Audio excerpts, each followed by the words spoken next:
કેમ છો મારા વાલા ખેડૂત મિત્રો, પશુપાલક મિત્રોનું આજના નવા વિડીયોમાં તમારું દિલભર્યું હાર્દિક હાર્દિક સ્વાગત છે.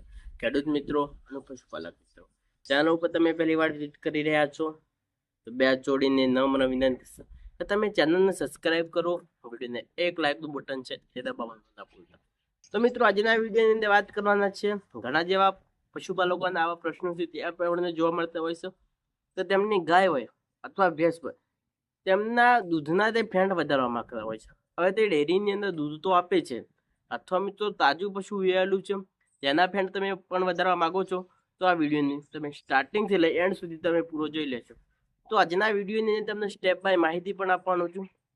સાથે સાથે આજના વિડીયોની અંદર તમને એકદમ એવા રામબાણ ઇલાજ છે તો બતાવવાનો છું. જો તમારા પશુને તમે આ રીતે આપશો, ત્યાર પછી મિત્રો તમારા પશુની અંદર અમે આ રીતે ધ્યાન રાખશો, તો ત્યાર પછી મિત્રો તમારા પશુના દૂધના ફેણ તમે આસાનીથી 3 થી 4 ફેણ તમે વધારી શકવાનો છો. હવે વાત કરીએ તો મિત્રો, દૂધ તમારું ડેરીની અંદર આપ્યા પછી જો તમે ડેરીની અંદર પણ તમે આ દૂધના ફેણ તમે કઢાવશો, તો ડેરીવાળો પણ ચોંકી જશે કે આ ભાઈનું તો દરરોજ 2 થી 3 ફેન્ટ આપણને જોવા મળતા, તમને એક જ દિવસની અંદર 7 ફેન્ટ 8 ફેન્ટ કઈ રીતે આવવા લાગે. તમને ડેરીવાળો પણ પૂછવા લાગશે કે એવી બધી તમને ઘણી બધી હું ટ્રીકો બતાવવાનો છું. તો આ તાજું પશુ વિયાયેલું છે તેના પણ તમે ફેન્ટ વધારવા માગો છો, તો આ વિડીયો તમારો પૂરો જોવો જરૂરી છે. હવે ઘણી ગાયોના પણ આપણને ફેન્ટ નથી મળતા, તો તમારી ગાયના દૂધના ફેન્ટ મિત્રો પણ તમે ડબલ કરી શકો છો. કે જો તમારી ગાયના ફેન્ટ 3 થી 4 ફેન્ટ આવતા હોય તો આપણું ડેરીની અંદર દૂધ છે 30 રૂપિયા 35 રૂપિયા લીટર જતું રહેતું હોય છે. ત્યાર પછી મિત્રો, જો આજના વિડીયોની અંદર તમને ટ્રીકો બતાવવાનો છું, આ ટ્રીકો કર્યા પછી જો તમારું મિત્રો દૂધ છે, તો તમે ડેરીની અંદર જો તેના તમે ફેન્ટ કઢાવશો, તો તમારું દૂધ 70 રૂપિયા 80 રૂપિયા લીટર તમે ડેરીની અંદર આપી શકો છો. આપણા ફેન્ટ નથી આવતા ડેરીની અંદર, ઓછા રૂપિયોની અંદર આપણને ડેરીની અંદર દૂધ આપી અને આપણે ઘરે પાછા ફરતું હોય છે. તો આજના વિડીયોની અંદર એ બધી ટ્રીકો આપવાનો છું. સાથે સાથે મિત્રો, આપણા પશુનું ખાણદાણ પશુઆહાર કઈ રીતે આપવા તે બધું પણ જાણવું જરૂરી છે. હવે સૌ પ્રથમની અંદર વાત કરીએ તો તમારા પશુનું જ્યારે મિલ્કિંગ કરવાનો સમય થયેલો છે તે સમયની અંદર પણ મિત્રો તમારે ખૂબ જ ધ્યાન રાખવા જેવી બાબત છે કે ઘણા જે પશુપાલક શું કરતા હોય છે કે તમારા પશુને તમે પાણી કેટલા સમયની અંદર આપો છો તે પણ મિત્રો મને કોમેન્ટ કરીને અવશ્ય બતાવજો.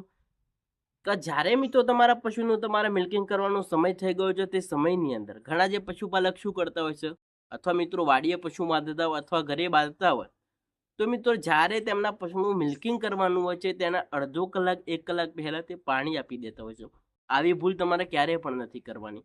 હવે તમારે શું કરવાનું છે કે તમારા પશુનું પાણી 2 કલાક અથવા 3 કલાક પહેલા તમારે આપવાનું છે. જ્યારે તમારે દૂધ પાડવાનું હોય તેના 2 અથવા 3 કલાક તમારે આગળ આપો. ત્યાર પછી મિત્રો, જો તમે 5 વાગે મિલ્કિંગ કરતા હોય અથવા મિત્રો 6 વાગે મિલ્કિંગ કરતા હોય, હવે તમારે દરરોજ માટે એક ટાઈમ ટેબલ નક્કી કરી લેવાનું છે કે આપણે સવારે જો મિલ્કિંગ કરીએ છીએ, સવારે 5 વાગે કરીએ છીએ તો સવારે 5 વાગે જ કરવાનું. સાંજે મિત્રો 6 વાગે કરીએ છીએ તો 6 વાગે. તેમાં મિત્રો 1 કલાક અડધો કલાક મિત્રો તમારે આગા પાછી નથી કરવાનું. ઘણા જે પશુપાલક શું કરતા હોય છે, સવારે 5 વાગે કરતા હોય તો સવારે બીજા દિવસ 5 વાગે મિત્રો પાછા 6 વાગે કરતા હોય. તમારે એકદમ ટાઈમ ટેબલ તમારા પશુનું તમે નક્કી કરો, તો તેનાથી જ્યારે આપણે પશુનું મિલ્કિંગ કરવા જઈએ છીએ તે સમયની અંદર પશુના શરીરની અંદર ઓસ્કોડોસિસના જે શુક્રાણુ સક્રિય થતા હોય છે તેનાથી જ તે ફેન્ટ બનતા હોય છે. સાથે સાથે મિત્રો, જ્યારે તમારા પશુનું મિલ્કિંગ કરો છો તે સમયની અંદર, હવે સૌ પ્રથમની અંદર વાત કરીએ તો ઘણા જે પશુપાલકો શું આવી બધી ભૂલો કરતા હોય છે. જ્યારે તેમના પશુનું મિલ્કિંગ કરવાનો સમય થઈ ગયો છે, હવે મિલ્કિંગ કરવા માટે બેસી ગયેલા છે, તે સમયની અંદર તમારા પશુનું શું છે કે સૌ પ્રથમનું આગળનું દૂધ છે, અથવા મિત્રો બધા આચરમાં આવે તયા પશુના આચરમાંથી બધા આચરમાંથી તમારા 100 ગ્રામ જેવું દૂધ તમારે અલગ કરી લેવાનું છે. તમારે આ એક કરવું જરૂરી છે. અથવા મિત્રો, જો તમારા પાસે નાનું વાછરડું હોય અથવા કોઈ પણ પાડી હોય તો તેનું બધા આચરમાંથી તમારે થોડું થોડું સત્ય તમારે પી દેવાનું છે. હવે તમારે શું કરવાનું કે તે મિલ્કિંગ કરવાનું ચાલુ કરી દેવાનું છે. ત્યાર પછી ઘણા જે પશુપાલક મિત્રો આ ભૂલ કરતા હોય છે, સૌ પ્રથમની અંદર તેમના પશુનું પાતા હોય, ત્યાર પછી હવે અડધું મિલ્કિંગ કરી હવે તરત ઘણી નાના વાછરડાની તે પાતા હોય છે. તમારે આ બધી ભૂલો ક્યારેય નથી કરવાનું. તમારા નાના બચ્ચાને તમે જેટલું દૂધ પાવા માંગો છો તેટલું જ દૂધ સૌ પ્રથમની અંદર તમારે પી દેવું જરૂર છે. છેલ્લે બાકી વધેલું દૂધ એ તમારે ક્યારેય નથી પાવું. કારણ કે મિત્રો, અત્યાર સુધીની અંદર જે ફેન્ટવાળું દૂધ, જે ઓરિજિનલ દૂધ હતું, તે આજ સુધી આપણા પશુને આપણે પાતા આવ્યા છે ને તેના લીધે જ આપણા ડેરીની અંદર 2 થી 3 4 ફેન્ટ આપણને જોવા મળતા છે. આવી બધી તમારા ભૂલો નથી કરવાની. હું એમ નથી કહેતો કે તમારા પશુનું દૂધ તમે પાવાનું બંધ કરી દો. આપણું દૂધ પાવાનું છે, પણ ક્યારે? સૌ પ્રથમનું દૂધ, આગળનું દૂધ જે આપણે પાવાનું, છેલ્લે બાકીનું વધેલું દૂધ જે આપણે ક્યારેય નથી પાવાનું.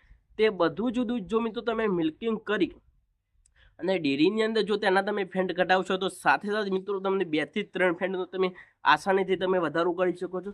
હવે મિત્રો તમારા આ બાબતોનું પણ તમારે ધ્યાન રાખવાનું કે હવે બધું આપણું મિલ્કિંગ કમ્પ્લીટલી પૂરું થઈ ગયેલું છે, બરોબર. હવે જ્યારે દૂધ ભરાવાનો ડેરીની અંદર સમય થઈ ગયેલો તે સમયની અંદર તમારું દૂધ શું છે કે ઠંડુ કરી લેવાનું છે એકદમ. તમારી પાસે જે મિત્રો બરણી છે તેને એક મિત્રો ટોકરની અંદર પાણી કાઢી જે બરણી છે તે પાણીની અંદર મૂકી દેવાનું છે, બરોબર. હવે તમારે શું કરવાનું છે, એક દિવસ આપણા પશુના દૂધ એકદમ ઠંડુ કરી આપણે ડેરીની અંદર તમે દૂધ કટાવશો તો તેનાથી પણ મિત્રો તમે 2 થી 3 ફેટોનો તમે આસાનીથી તમે વધારો કરી શકો. હવે બીજા દિવસ તમારે શું કરવાનું છે કે જ્યારે પણ મિત્રો તમારા પશુનો મિલ્કિંગ થઈ ગયો તે સમયની અંદર બીજા દિવસે પણ મિત્રો તમે આ ચેક કરી લેજો તમને કેટલો તફાવત છે તે પણ તમને જોવા મળી જવાનું છે. કે બીજા દિવસ તરત જ ઘરે આપણા પશુનું મિલ્કિંગ કરી આપણે ડેરીની અંદર તમે જઈ ફેન્ટ કાઢો કે તેમનો પણ મિત્રો તમને તફાવત છે તમને જોવા મળી જશે.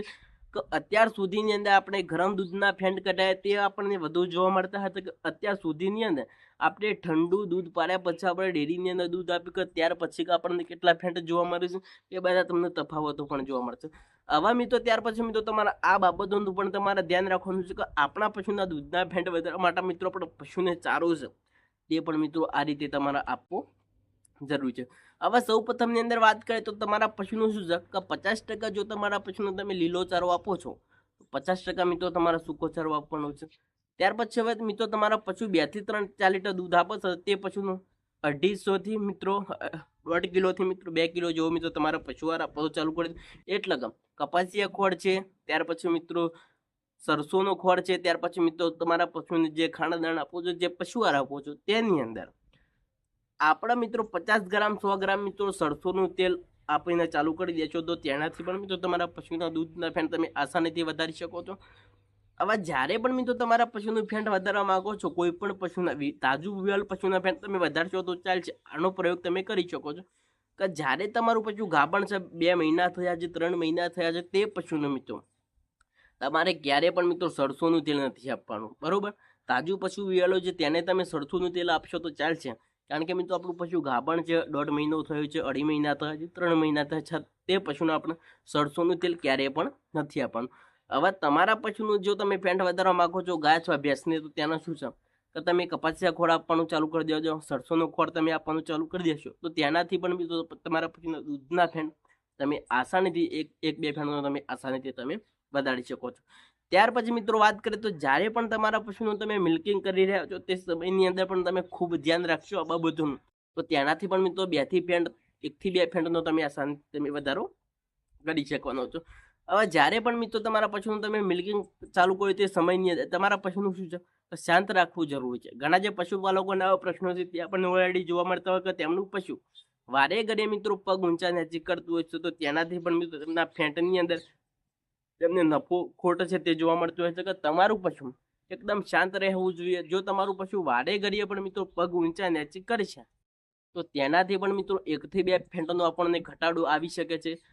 હવે તમારા પશુને શાંત વાતાવરણની અંદર રાખો. તમારા પશુનું પ્રેમ કરવાનું છે. જ્યારે મિલ્કિંગ કરો છો તેને શાંતિથી આપણે પંપાડશો તો તેનાથી જ આપણા પશુના શરીરની અંદર જે ઓસ્કીડોસિનના જે હોર્મોન્સ જો સક્રિય થશે તો તેનાથી જ આપણા દૂધના પશુના ફેન્ટ તે વધી શકતા હોય છે. તો ચાલો આજના વિડીયોની અંદર આટલું જ. ફરી મળીશું આપણે નવા વિડીયોમાં નવા એક સરસ ટોપિક સાથે. આજનો વિડીયો તમને કેવો લાગ્યો? સારો લાગે હોય તો વિડીયોને એક લાઇકનું બટન દબાવી દેજો અને ચેનલને સબસ્ક્રાઇબ કરવાનું ના ભૂલતા. આજ સુધી મિત્રો તમારા પશુના ફેન્ટ આવતા હતા કે નહોતા આવતા એ પણ મિત્રો મને કોમેન્ટ કરીને અવશ્ય બતાવજો. આ માહિતી જો તમને સારી લાગી હોય તો આ વિડીયોને તમારા મિત્રોની અંદર શેર કરવાનું ના ભૂલતા. તો ચાલો રજા આપશો. વંદે માતરમ.